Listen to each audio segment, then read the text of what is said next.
അമ്മ വിളിക്കാതെ ആർക്കും ആ പടി കടന്ന് ചെല്ലാനാവില്ലെന്നാണ് വിശ്വാസം. എത്ര പ്ലാൻ ചെയ്താലും എത്ര ശ്രമിച്ചാലും ആ തൃക്കണ്ണൊന്ന് പതിയാതെ കൊല്ലൂരിലേക്ക് ഒരു വഴിയും തുറക്കില്ല. നിങ്ങളിൽ എത്ര പേർക്ക് ഇങ്ങനെ തോന്നിയിട്ടുണ്ടാവും? എത്രയോ തവണ പ്ലാൻ ചെയ്തിട്ടും അവസാന നിമിഷം മുടങ്ങിപ്പോയ യാത്രകൾ, പിന്നെ എന്നോ ഒരൊറ്റ വിളിയിൽ അവിടെ എത്തിയത്. നിങ്ങളുടെ അത്തരം അനുഭവങ്ങളൊന്ന് കമന്റ് ചെയ്തേ. നമുക്ക് നോക്കാം ആർക്കൊക്കെയാണ് ആ വിളി വന്നിട്ടുള്ളതെന്ന്.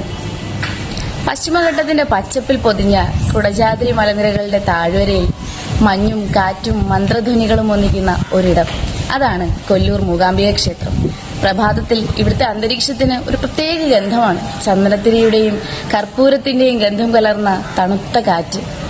അത് ഉള്ളിലേക്ക് വലിക്കുമ്പോൾ തന്നെ മനസ്സിലെ എല്ലാ അസ്വസ്ഥതകളും മായുന്നതുപോലെ തോന്നും. താഴെ കല്ലുകളിൽ തട്ടി കിലുങ്ങി ചിരിച്ചൊഴുകുന്ന സൗപർണിക നദി. സ്വർണത്തിന്റെ അംശമുണ്ടെന്ന് വിശ്വസിക്കപ്പെടുന്ന ആ പുണ്യജലം തൊടുമ്പോൾ ശരീരത്തേക്കാൾ ആദ്യം മനസ്സാകും തണുക്കുക. കാടിനുള്ളിലെ വേരുകളിൽ നിന്നും പച്ചമരുന്നുകളിൽ നിന്നും ഒഴുകി വരുന്ന ആ വെള്ളത്തിന് ഒരു പ്രത്യേക സുഖമുണ്ട്. പുഴയിലെ ചെറിയ മീനുകൾ നമ്മുടെ കാലുകളിൽ വന്ന് തൊട്ടുപോകുന്നതും നോക്കി ആ തീരത്ത് എത്ര നേരം വേണമെങ്കിലും ഇരിക്കാം. പിന്നെ ആ ക്ഷേത്രമുറ്റം, തമിഴും കന്നഡയും ശൈലികൾ ഇഴചേർന്ന വാസ്തുവിദ്യ, നാലമ്പലത്തിനുള്ളിൽ എണ്ണവിളക്കുകളുടെ സ്വർണപ്രഭയിൽ ജ്വലിച്ചു നിൽക്കുന്ന മൂകാംബികാദേവി, ആദികവി ശങ്കരാചാര്യർ പ്രതിഷ്ഠിച്ച ആ ചൈതന്യത്തിനു മുന്നിൽ നിൽക്കുമ്പോൾ നമ്മൾ പോലും അറിയാതെ കൈകൾ കൂപ്പിപ്പോകും. ഗർഭഗൃഹത്തിലെ സ്വർണരേഖയുള്ള ആ സ്വയംഭൂലിംഗവും അതിനു പുറകിലെ ദേവീരൂപവും, ആ കണ്ണുകളിലേക്കൊന്ന് നോക്കിയാൽ മതി ലോകത്തിലെ സകല സങ്കടങ്ങളും ആ അമ്മയുടെ കാൽക്കൽ ഇറക്കി വെച്ച ഫീല് കിട്ടും. ക്ഷേത്രത്തിലേക്കുള്ള ആ വഴി അത് ശരിക്കും ഒരു വർണ്ണക്കാഴ്ചയാണ് കേട്ടോ. ഇരുവശവും പൂക്കടകൾ, താമരപ്പൂക്കളും തെച്ചിപ്പൂക്കളും പിച്ചകവും തൊങ്ങല് കെട്ടി നിൽക്കുന്ന ആ കടകൾക്ക് ഒരു പ്രത്യേക സൗന്ദര്യമാണ്. അവിടെ പൂവ് വിൽക്കുന്നവരുടെ വിരലുകളിൽ ഒരു മാന്ത്രികതയുണ്ട്. ദേവിക്ക് ചാർത്താനുള്ള ആ വലിയ പൂമാലകൾ അവർ കോർത്തെടുക്കുന്നത് നോക്കി നിൽക്കാൻ തന്നെ എന്ത് ചന്തമാണെന്നോ. ആ പൂക്കളുടെ ഗന്ധം കൊല്ലൂരിലെ കാറ്റിൽ എപ്പോഴും അലിഞ്ഞു ചേർന്നിട്ടുണ്ടാകും. അവിടെയാണ് ശങ്കരാചാര്യ പീഠം, ആദികവി ഇരുന്ന ഇടം. അദ്ദേഹം തപസ് ചെയ്ത് അമ്മയെ പ്രത്യക്ഷപ്പെടുത്തിയ ആ നിമിഷത്തിന്റെ ഓർമ്മകൾ ഇന്നും ആ കൽത്തറകളിൽ തുടിക്കുന്നുണ്ട്. കേരളത്തിൽ നിന്ന് കുടജാദ്രിയുടെ നെറുകയിലേക്ക് നടന്നു കയറിയ ആ ആചാര്യന്റെ പാദസ്പർശമേറ്റ മണ്ണിലൂടെയാണ് നമ്മൾ നടക്കുന്നത്. ആ പീഠത്തിന് മുന്നിൽ നിൽക്കുമ്പോൾ കിട്ടുന്ന ഒരു ഊർജമുണ്ട്, അത് വാക്കുകൾക്ക് അതീതമാണ്. പിന്നെ ക്ഷേത്രത്തിലെ ആ ഭക്ഷണം, അത് അമ്മ നൽകുന്ന പ്രസാദമാണ്. കദളിപ്പഴവും ശർക്കരയും ചേർന്ന പായസത്തിന്റെ മധുരം നാവിൽ നിന്നും മാറില്ല. ഉച്ചയ്ക്കത്തെ ആ അന്നദാനം, ജാതിമത ഭേദമന്യേ ആയിരങ്ങൾ ഒരേ വരിയിലിരുന്ന് ആഹാരം കഴിക്കുന്നത് കാണുമ്പോൾ കിട്ടുന്ന ഒരു സംതൃപ്തി ഉണ്ടല്ലോ, അതാണ് യഥാർത്ഥ ഭക്തി. മൂകാംബികയെക്കുറിച്ച് പറയുമ്പോൾ മലയാളിയുടെ സംഗീതവും പാട്ടുകളും എടുത്തു പറയണം കേട്ടോ.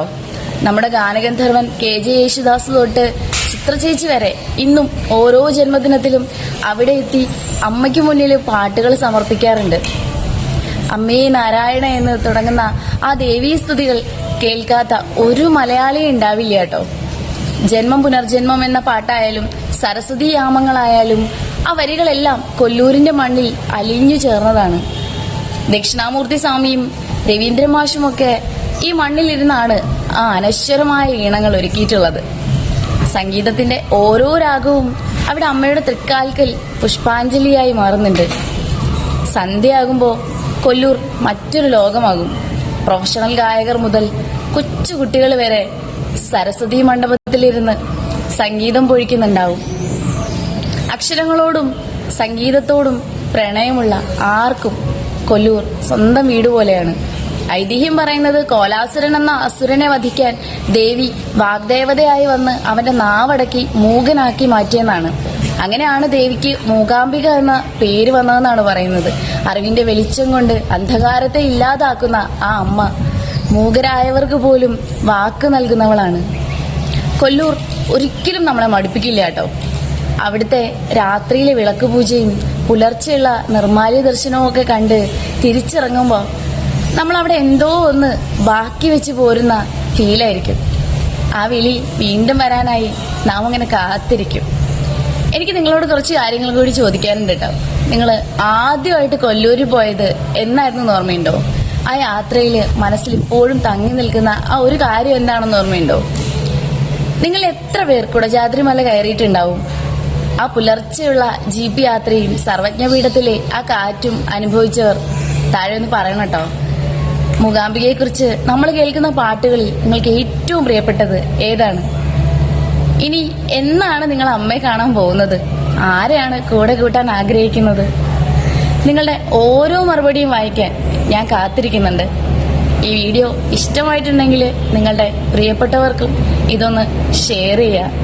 എല്ലാവരിലും ആ അമ്മയുടെ അനുഗ്രഹം ഉണ്ടാവട്ടെ.